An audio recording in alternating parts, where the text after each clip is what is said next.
She's blocking the entire road with cones and a metal gate. Karen's voice screeched through the phone. 911? Yes, I need the police out here now. This crazy man locked the neighborhood out of our own road. My son has baseball practice. What am I supposed to do?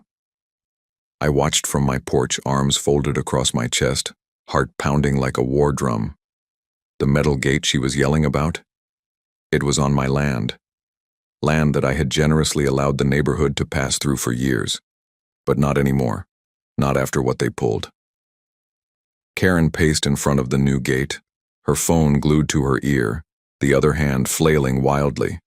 Her designer sunglasses sat crooked on her nose, and she kept glancing at me like I had committed a federal crime. "You can't do this," she shouted across the open field, voice breaking. "This is a public road." "No, Karen," I said, calm but firm. "It's a private driveway. Always has been. You just never asked." That's when she screamed louder into her phone. "He's threatening me now. He's got something in his hand." For the record, I was holding a mug of coffee. The sheriff's SUV turned into the lane minutes later, kicking up dust, blue lights spinning. My stomach sank. I hadn't broken a single law. But when you live next to the HOA from hell, facts don't matter. They call. You pay. The deputy stepped out and looked between Karen, who was crying now, and me, standing beside a gate I'd installed on my own ranch. "Sir, can we talk for a moment?" the deputy asked. And just like that, the fate of my land, my peace, rested in the hands of someone who didn't know the history behind all this. Because truth is, this started long before the gate, long before the 911 call. And what nobody knew was I had warned them. I had been kind, too kind. But now they pushed the wrong rancher. Let me take you back to how it all started. My name is Lucas Walker. I'm a 42-year-old veteran, single dad, and proud owner of a 140-acre ranch in southern Texas. After retiring from the Army, I bought this land to raise my son and live a quiet life with horses, crops, and the kind of silence you can't find in the city. For 10 years, I lived here peacefully. My son Ethan is 12 now. Smart, kind-hearted, and always helping out with the animals. Every morning before school, he feeds the goats. Every evening, he rides his dirt bike down the ranch's main trail.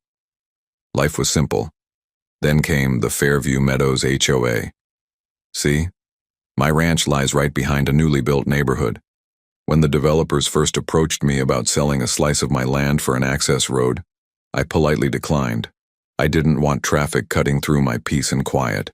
But they built the neighborhood anyway, around my ranch, and folks started taking a shortcut through my dirt driveway. At first I didn't mind. A few neighbors driving through, no big deal, until they started acting like they owned it.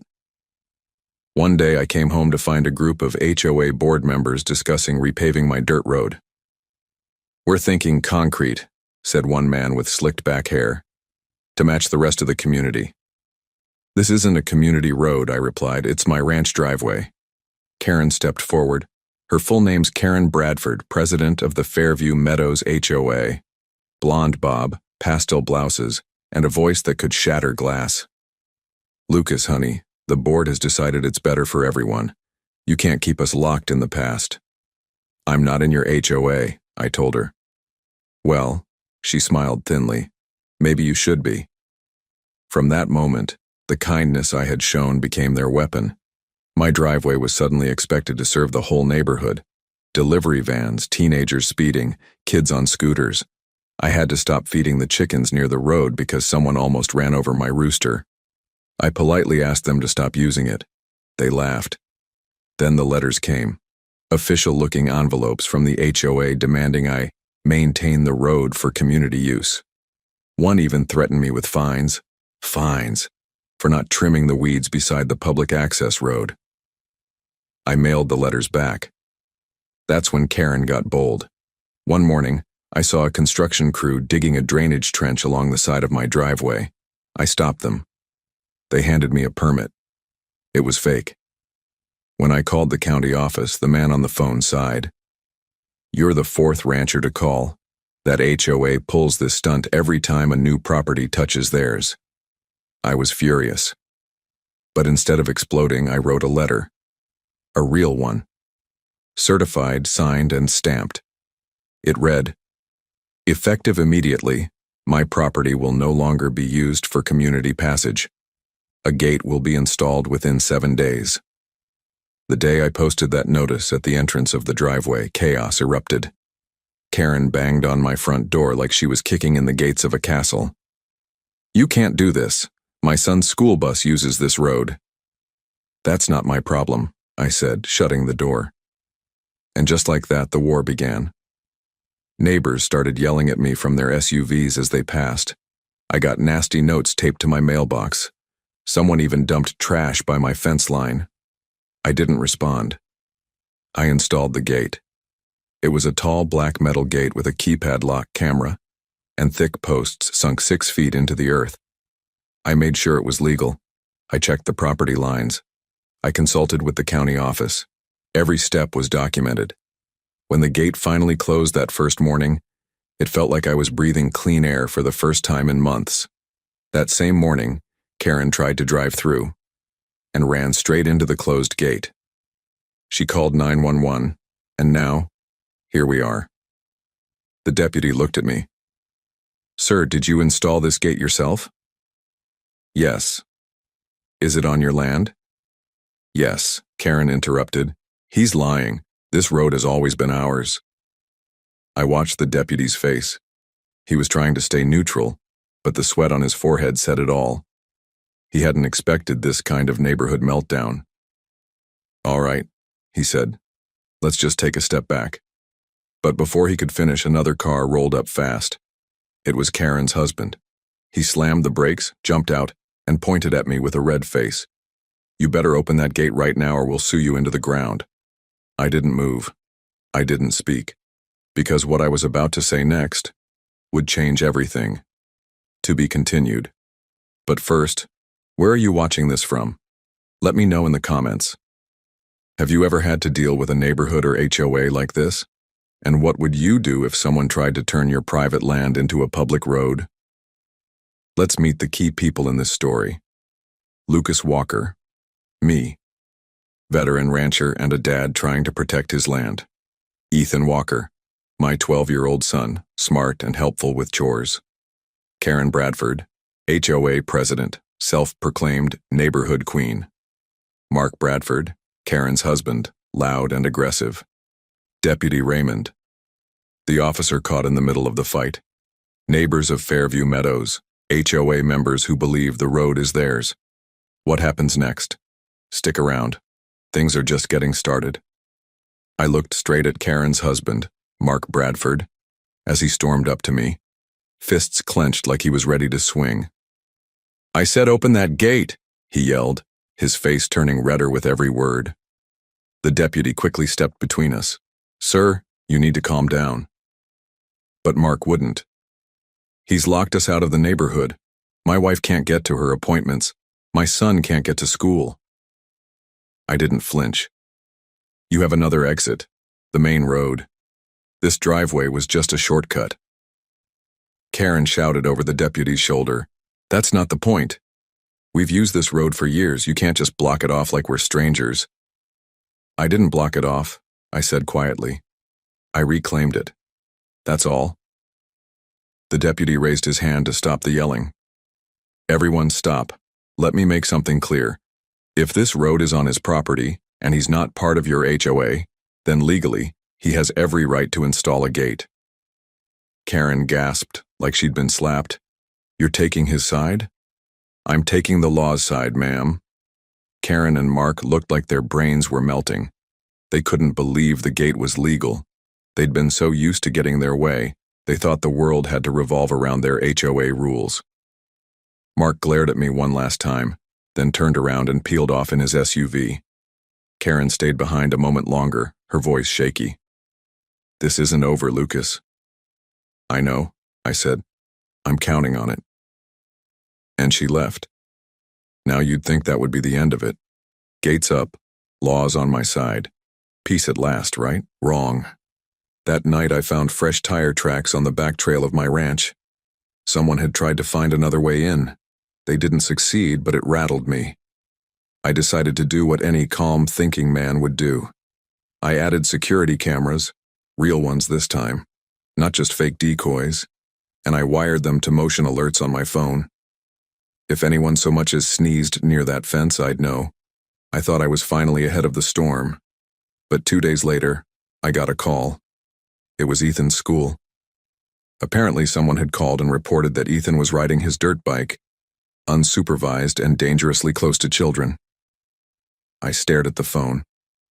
"Sir," the school official said, "we know the claim is probably nothing, but we have to follow protocol. Can you tell us exactly where your son was that morning?" I knew exactly what was happening. Karen was using her connections again. I'd heard she volunteered on the school board. She couldn't break me through the law, so she went after my kid. I hung up and felt my jaw lock with anger. That evening, I walked into the backyard and found Ethan tossing hay into the goat pen. He looked up, smiled, and wiped sweat from his forehead. "You okay, Dad?" I nodded. "Just thinking." "About the HOA stuff?" "Yeah." Ethan sighed and leaned on the fence. "It's kinda messed up, huh?" "Yeah," I said. "It is. I don't get it. You always help people. You gave them that road. You never even asked for anything back." "That's the thing, son," I said. "Kindness only works when it's appreciated. If folks think your kindness is weakness, they'll try to take everything." He looked at me serious. "So what do we do now?" "We stand our ground." The next morning, I went into town for supplies, some fresh lumber, wire, and paint. I was reinforcing the back trail. Nobody was sneaking through again. As I pulled into the local hardware store, I saw something that stopped me cold. A banner hanging across the HOA's community clubhouse entrance. It read, "Emergency HOA meeting. Stop the gate." I parked the truck slowly. Inside, people were already gathering. I saw Karen at the front, clipboard in hand, barking orders like a military general. I stayed outside and watched from my truck.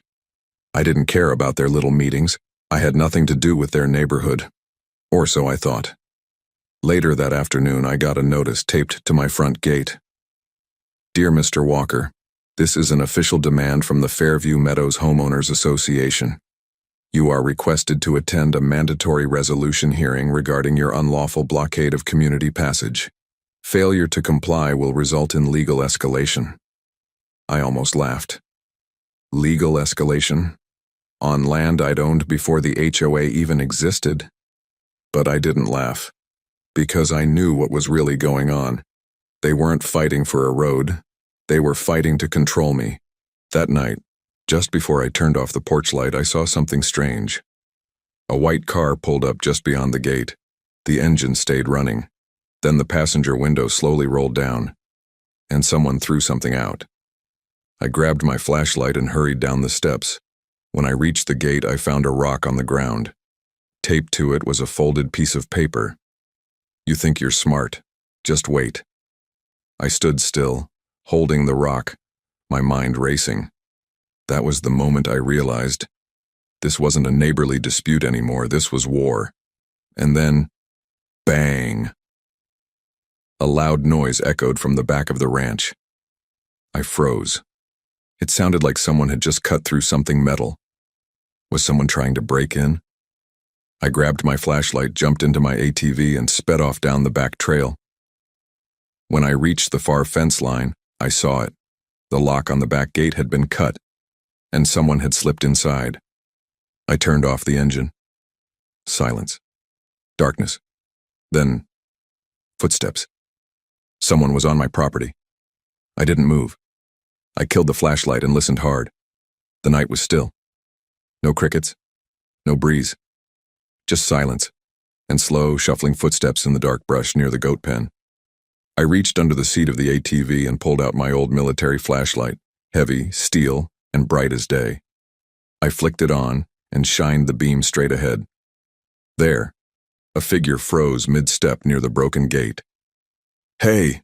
I shouted, voice deep and full of authority. "You're trespassing." The person bolted. I didn't hesitate.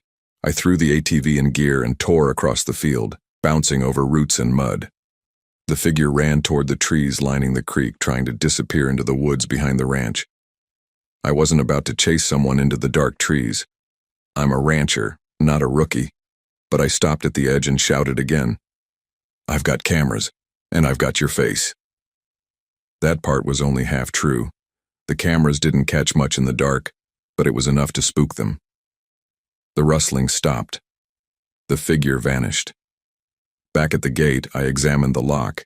It had been snipped clean through. Heavy-duty bolt cutters. This wasn't a prank. This was a planned break-in. I called the sheriff's office. Deputy Raymond, the same one from before, arrived about 20 minutes later. He examined the damage, took photos, and scratched his head. You sure you haven't gotten on anyone's bad side lately? I let out a dry laugh. You mean besides the entire HOA trying to seize my driveway and calling 911 because they couldn't use my land for free? He smirked. Yeah, that might count. I showed him the rock with the note. He bagged it and promised to run prints. I didn't expect much. I knew how these things worked. Unless someone made a direct threat or got caught red-handed, not much would happen. Still, he made a report and advised me to keep everything locked and recorded. You've got the law on your side, he said as he walked back to his cruiser. But that doesn't mean people won't act stupid. He was right. The next day, I installed a new, thicker lock on the back gate. I also added solar-powered motion lights and a brand-new trail camera, one that took photos and video, even in low light. I mounted it high up in the trees, out of sight. Whoever came next wouldn't get away unnoticed. Ethan helped me dig the post for the light. Dad, he said as he hammered the final nail. Why are they doing this? I mean, it's just a road. It's not about the road anymore, I said. It's about control. Ethan nodded slowly, trying to understand. You remember what I told you about boundaries? I asked him. Yeah. That people will only respect the ones you enforce. Exactly. They don't want to respect mine, but they will.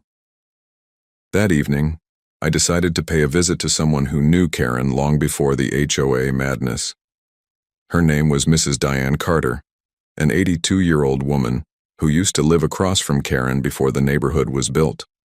She'd refused to join the HOA and eventually sold her tiny property to a developer, after Karen had tried to sue her over a tree that grew too close to the sidewalk.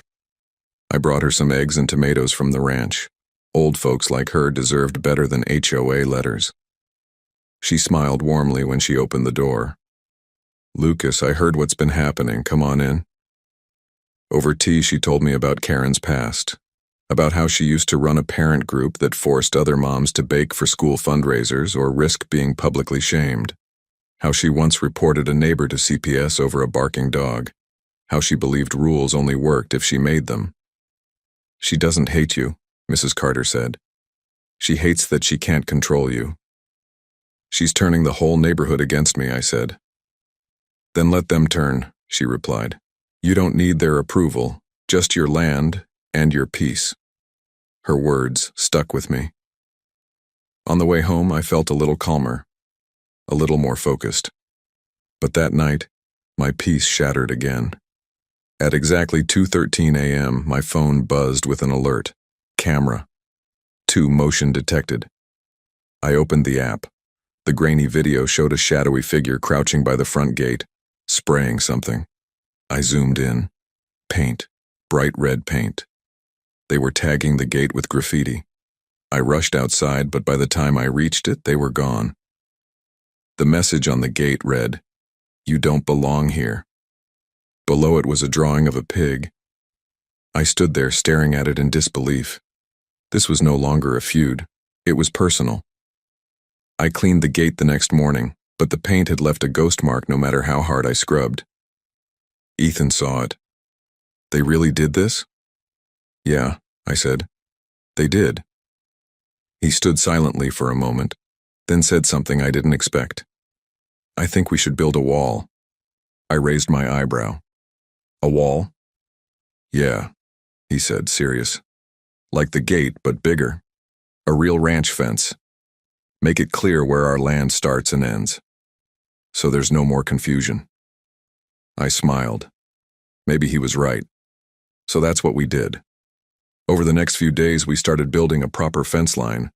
Wooden posts, wire mesh, painted signs that clearly read, "Private property, no trespassing, not part of Fairview."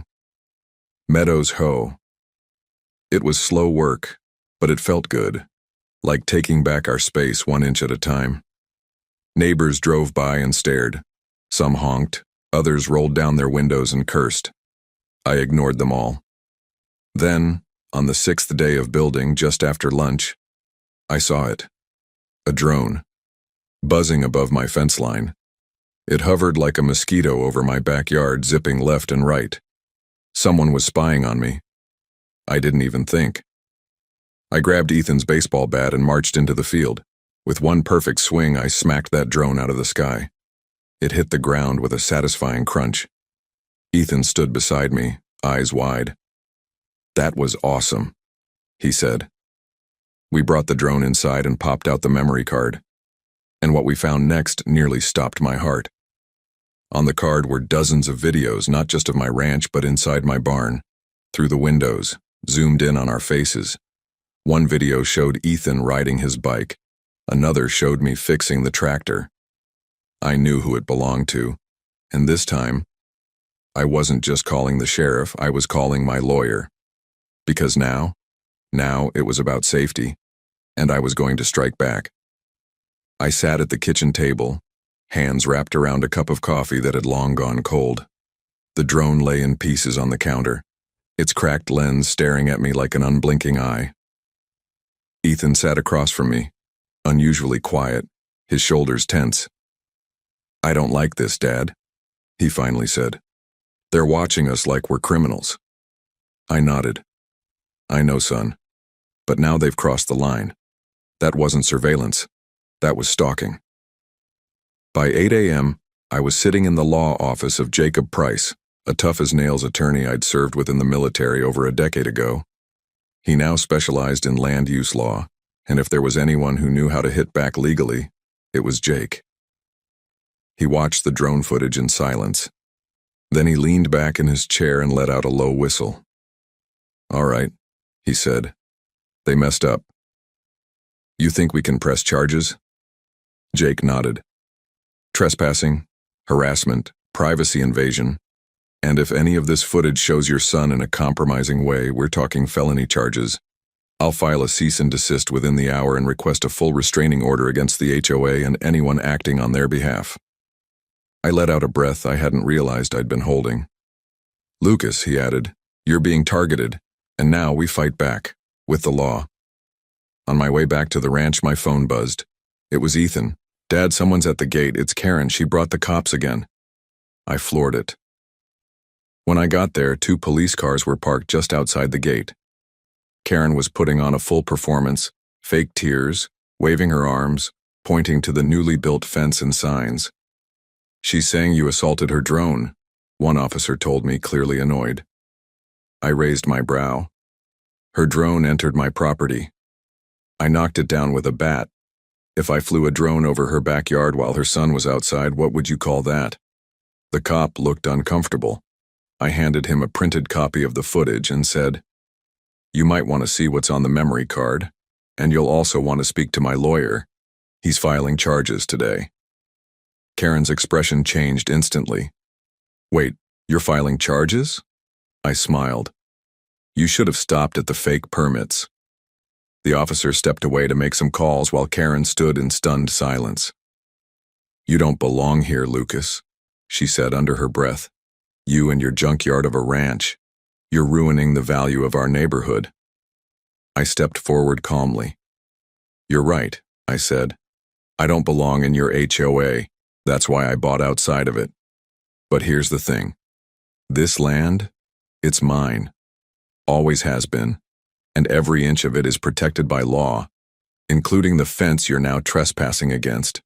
She laughed coldly. "We'll see what the community says when I take this to the next meeting." I leaned in closer. "You're not dealing with a scared neighbor anymore, Karen. You're dealing with someone who knows the law better than you know your own rules." Just then, the officer came back. "We're going to take this footage back to the station," he said. "For now, ma'am, I'd suggest you step away from the gate and avoid any further contact until we sort this out." Karen was livid. She stormed back to her car and I watched her speed off without another word. That night I told Ethan, "We're not backing down, no matter what." He nodded. "I'm with you, Dad." The next few days were quieter. Too quiet. No new letters. No new visitors. But then came the big one. Jake called me on a Friday morning. "You're not going to believe this," he said. "I just received a counter lawsuit from the HOA. They're trying to claim adverse possession of your driveway." "What?" "They're arguing that because they've used your road for years, they have a right to continue using it, possibly even own it." "That's insane. It's private land, clearly marked." Jake chuckled. "That's HOA logic for you. But here's the good news. I've already drafted a preemptive countersuit. You have property tax records, survey maps, aerial photos. We've got everything we need to prove this road was always yours and never public." I thanked him, hung up, and immediately went out to the barn to grab the dusty file box I'd kept since the day I bought the ranch. Inside were deeds, land surveys, tax receipts, even the original fence permit from 14 years ago. That's when I noticed something odd. A folder was missing. The one with the photos of the old no trespassing signs that used to stand where the gate now is. I knew I hadn't misplaced it. I also knew nobody had been in the house but me and Ethan. Unless someone had gotten inside while we were out in the fields. My heart dropped. I rushed back to the front gate. And there, on the camera footage from the previous Tuesday, was a clear image. Mark Bradford, on my porch, holding something in his hand. A key. He opened my door, walked in, and walked out 5 minutes later. I stared at the screen, stunned. How did he get the key? I knew the answer immediately. The spare I kept hidden in the flower pot near the porch steps, for emergencies. He must have seen me use it once, or guessed. My jaw clenched. This wasn't just harassment anymore. This was breaking and entering, and now I had the evidence to bury him. I called Jake again. Change of plan. Add breaking and entering to the charges. I've got it all on tape. Jake replied without missing a beat. Good. Let's make them regret ever stepping foot on your ranch. 2 days later, Mark was served at his office. Karen? She showed up at my gate again. This time she wasn't yelling. She was crying. Lucas, please, she whispered. Can we talk? But before I could even answer, Ethan came running from the back trail. Dad! Someone's trying to cut the fence. They're using an electric saw. I didn't think. I ran. And when I reached the far west corner of the fence, what I saw made my blood boil.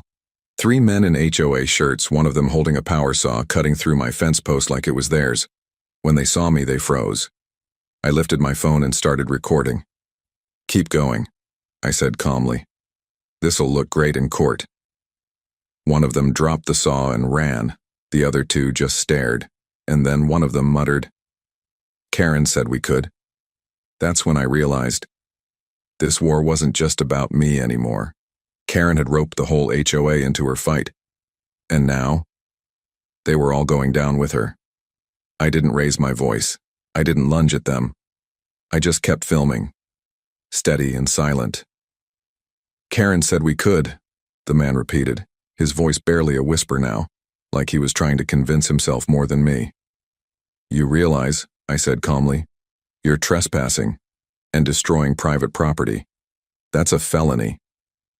The third guy, who hadn't run yet, finally stepped back, dropping the fencing tool like it was radioactive. We thought it was an HOA issue. I gave him a hard stare. This isn't an HOA road. It's my ranch. You people need to stop listening to Karen and start reading county records. They backed away slowly, muttering apologies as they left the fence line and jogged toward the parked truck on the other side of the tree line. I caught their license plate as they peeled off. Another report filed. Another nail in their legal coffin. When I turned around, Ethan was standing behind me panting. You okay? He asked. I nodded. Yeah, but now we call the sheriff, again. That evening, Deputy Raymond came out with a crime tech who documented the saw damage. We're escalating this to a full investigation now, he told me. And if the HOA president encouraged this, she's going to have a serious problem. Good. Because I was done playing defense. Jake called again that night. News is spreading, he said. Mark's employer is already distancing themselves. Apparently, a judge granted us a temporary restraining order today against both Mark and Karen. They can't come within 300 feet of your property until the court date. Finally, some real traction. For the first time in weeks, Ethan and I ate dinner without tension hanging over us. We laughed, talked about the new puppies one of the goats had given birth to, and even joked about building a moat next. You serious? Ethan grinned. Dead serious, with gators. He laughed so hard he nearly fell off the chair. But that peace didn't last long, because the next morning I woke up to sirens. Blue and red lights flashed across my bedroom wall. I bolted out of bed and ran to the porch. There were 3 patrol cars at the gate, and standing there, arms flailing, was Karen. Again. I'm telling you, he's got weapons, he's got traps. My son almost got electrocuted by his fence. Electrocuted? I marched down to the gate and looked the officers dead in the eyes. What is this? One of them held up a printed complaint. She's saying your fence has illegal electric wiring that shocked her teenage son when he tried to retrieve his soccer ball. I blinked. First of all, I said, there is no electric fence. Second, no one should be touching the fence because it's on my land. Third, I have surveillance. You'll see the whole thing. I led them back to my house, opened the feed, and replayed the footage from 3:47 a.m., because that's when Karen claimed the incident happened. Sure enough, there was the kid, climbing over the no trespassing sign to get into my goat pen, laughing with 2 other boys. He wasn't shocked. He tripped over a goat feeder and face-planted into a pile of hay. The cops stood in awkward silence as they watched him crawl out, laugh, and sneak away into the trees. Karen's lie had just crumbled into dust. When they confronted her with the footage, she turned pale. I didn't know. He told me he got shocked. One of the officers frowned. Ma'am, you just made a false emergency report. That's a criminal offense. She looked at me then, shaking, but I didn't feel sorry for her anymore. You're lucky, I said, because if I wanted to press charges right now, you'd be riding in the back of that car. She didn't speak. The officers escorted her back to her vehicle. She didn't scream this time. No threats, no fake tears. She just looked defeated. By the next week, the full scope of what Karen had done began unraveling. More neighbors stepped forward, claiming they were pressured to sign letters, participate in meetings, or even donate to a legal defense fund she'd created for the HOA. Jake compiled everything: video evidence, trespassing reports, audio clips from meetings that other residents had secretly recorded. And when the court day came, Karen didn't show. Her lawyer claimed mental distress, but the judge wasn't having it. The restraining order was made permanent. The HOA was fined. And my gate? Officially ruled private, lawful, and not subject to any public use. It should have ended there.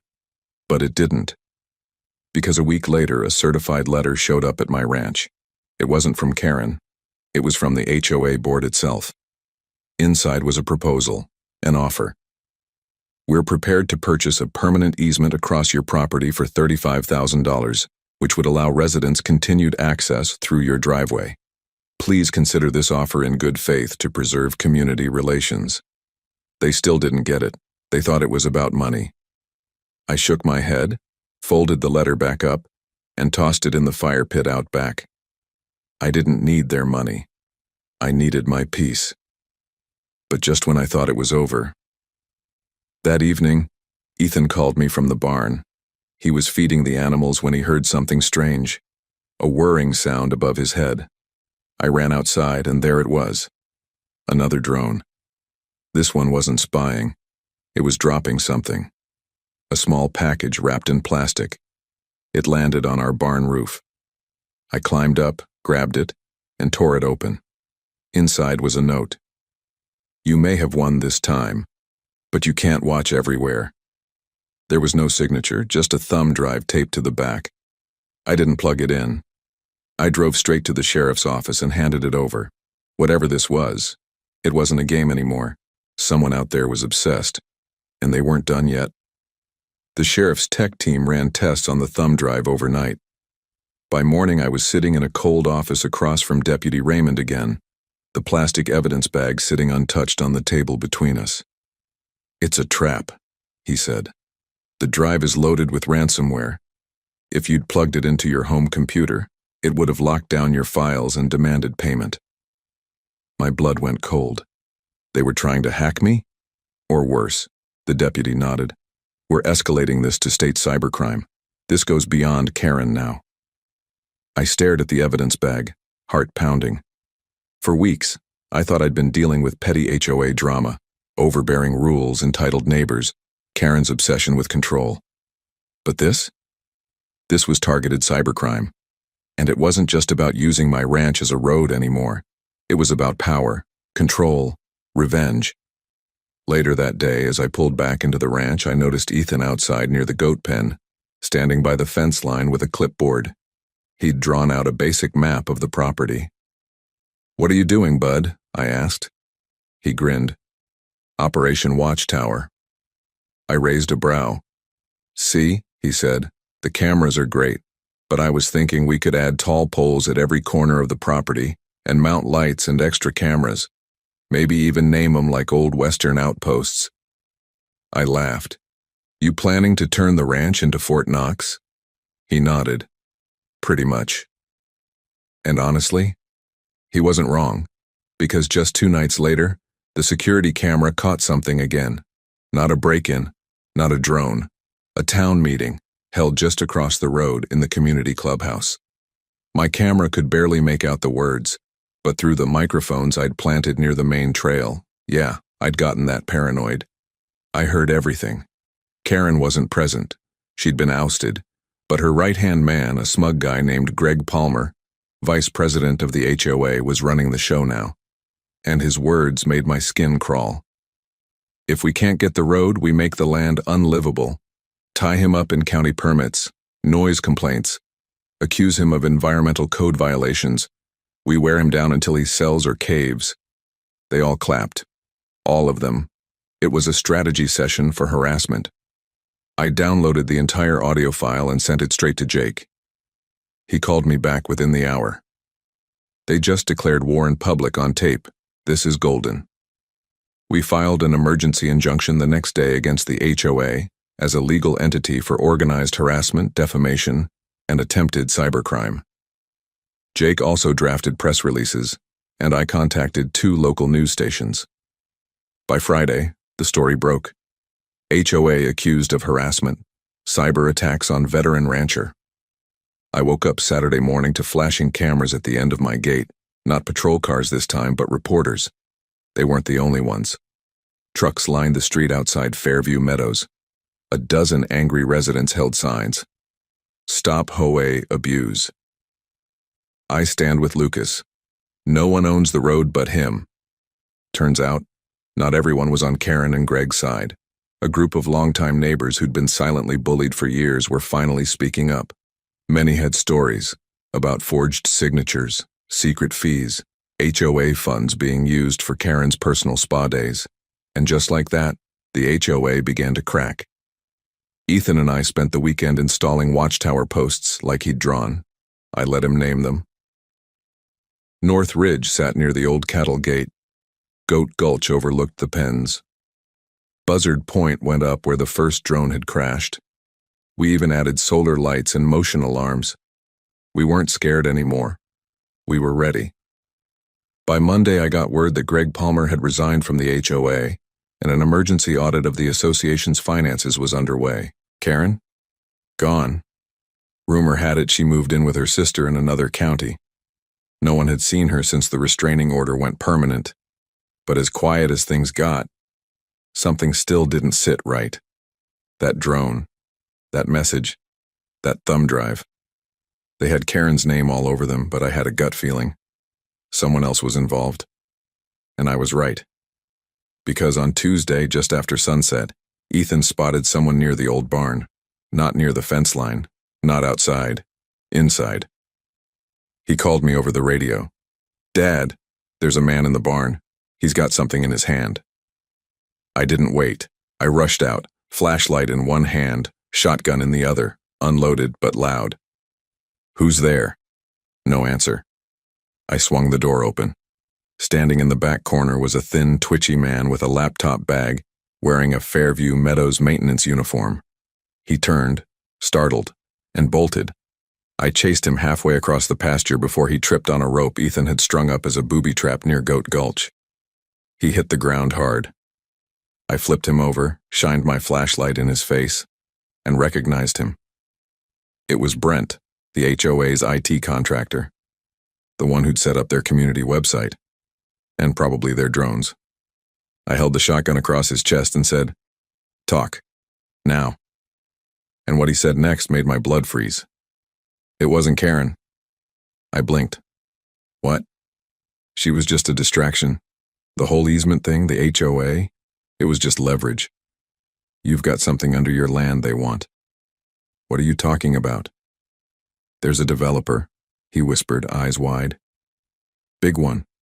Out of state. Oil and gas. They want your land. Whole HOA was paid to pressure you into selling or giving up control." He looked terrified. "They paid me to map your underground water tables. You've got mineral rights you don't even know about."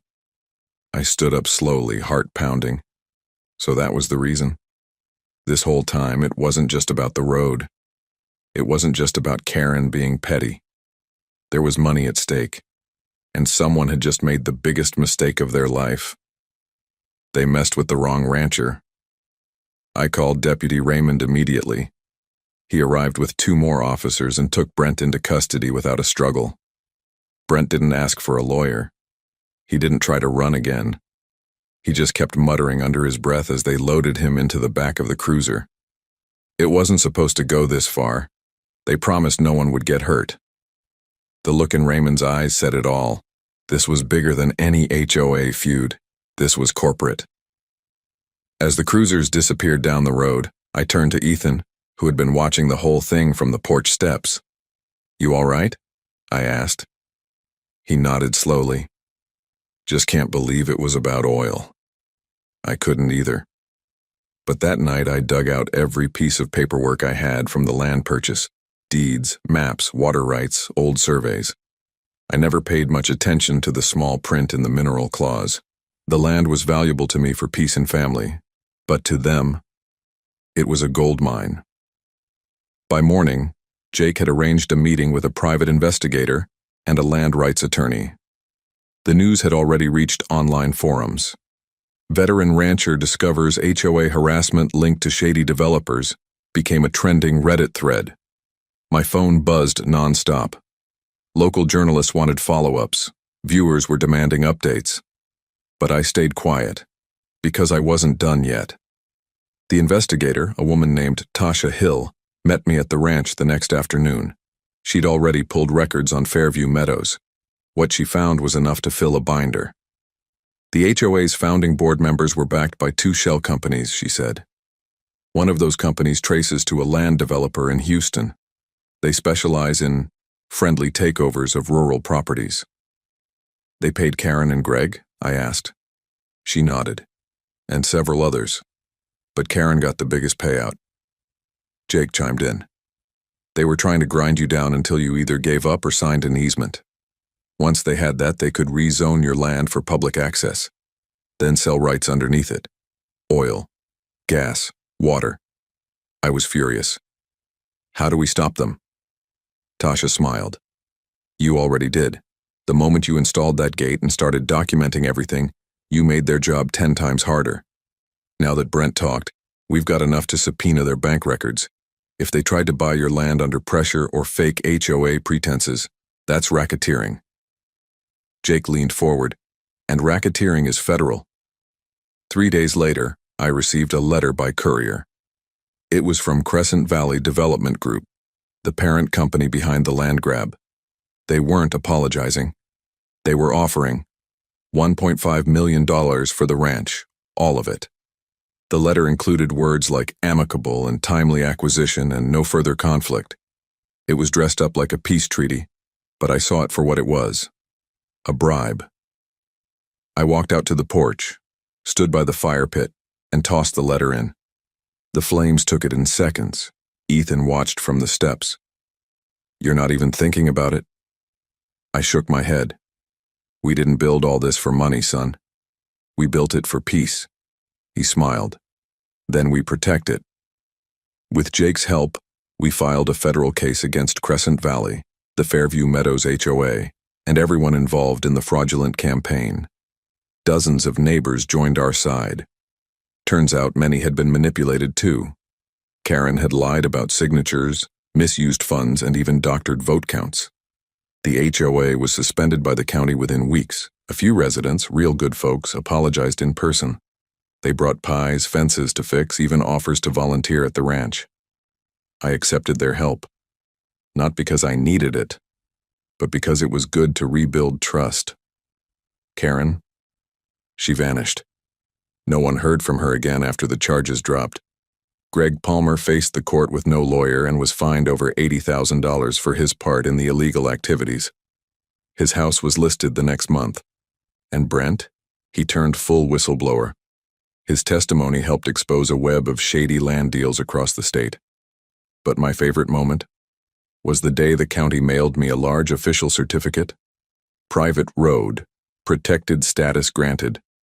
They'd legally declared my driveway as a protected private road under state ranch preservation codes. No HOA, no easement, no trespassing. Forever. I framed it and hung it right above the fireplace. It took months to fully heal from the ordeal. But one warm afternoon in spring, I stood on the porch watching Ethan lead a field trip for his classmates. He was proudly showing off our goats and explaining how the fence sensors worked. That's when I realized what they meant for harm became our biggest blessing, because it brought us together. It made us stronger, and it reminded me why we fight so hard for peace. Not for silence, not for space, but because sometimes standing your ground is the most loving thing you can do for your family, your land, and your soul. So to everyone out there who's ever been bullied, harassed, or pressured to give up what's rightfully yours, stand tall, be kind, and build the biggest gate you've got, because the right people won't need to come through it. They'll stand beside it. Let us know in the comments where you're watching from and if you've ever had to fight for what was yours. Don't forget to like, share, and subscribe for more incredible real-life ranch justice stories.